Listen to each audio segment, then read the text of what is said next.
Let's reflect on this, perhaps, Sixolelo, just remembering the words of the president when he was addressing the army clad in his military uniform. They will be looking onto you, that you will be looking after them. It is with that I send you to protect our people against the coronavirus. This is not a moment for skop and donor, skit and donor. It is a moment to protect our people. When you reflect on the historical relationship between the army and South Africans, what have you made of the allegations against the police and the army?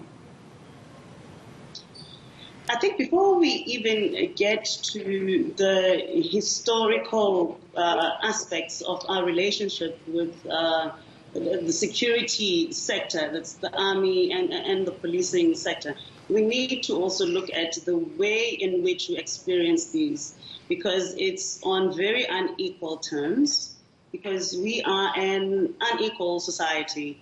And as a result, how this enforcement of the new regulations or the limited rights that we have now as a society in response to the pandemic, we experience those on unequal terms. You see more visibility in townships and rural areas. You've seen a lot of clips from the Eastern Cape, the funerals, the church services, and so on. However, when you look at suburbs across the country, where the middle class is or the elite, you do not get enough reporting on such, and I believe there are quite a few transgressions. So we need to actually just, put that up front so that we become more aware of it in terms of how we are responding to these things. We understand that the pandemic affects areas that are densely populated. However, in terms of our history now, going back to our history, we need to be mindful also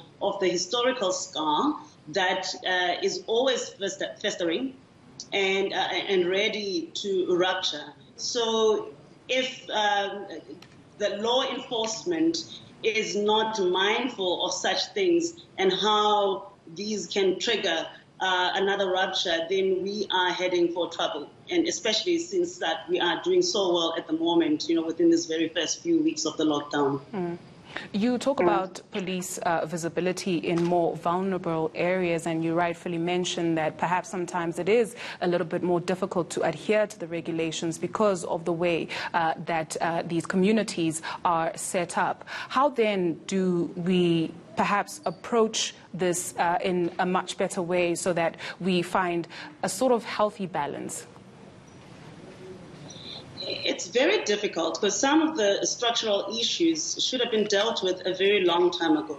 I would say even going back to the time of the RDP, wherein we had to attend to such things. We had to attend to the spatial arrangements of the country. However, we still find ourselves in a situation where apartheid spatial planning still persists, and you find that black people are still trapped in the townships, where it's almost impossible to actually practice social distancing and isolation. However, those are the very communities that remain vulnerable, and hence the focus by the state. But also, to be fair to the state, we've always known that there's no capacity there, especially within policing. There was a report after the Marikana incident wherein it was revealed that police are not fully capable.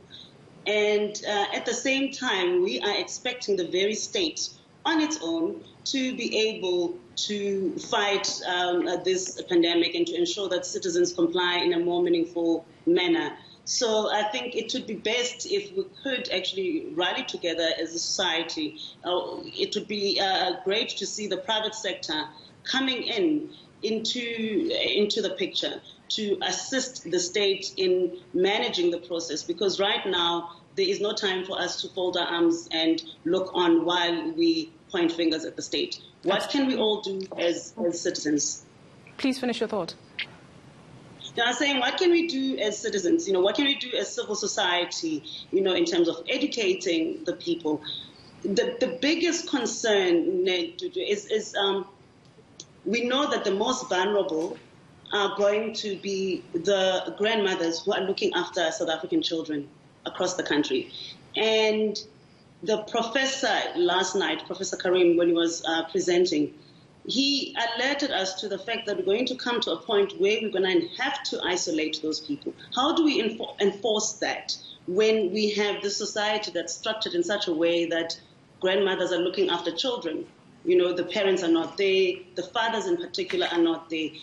A whole lot of things from you know, us ourselves in our own individual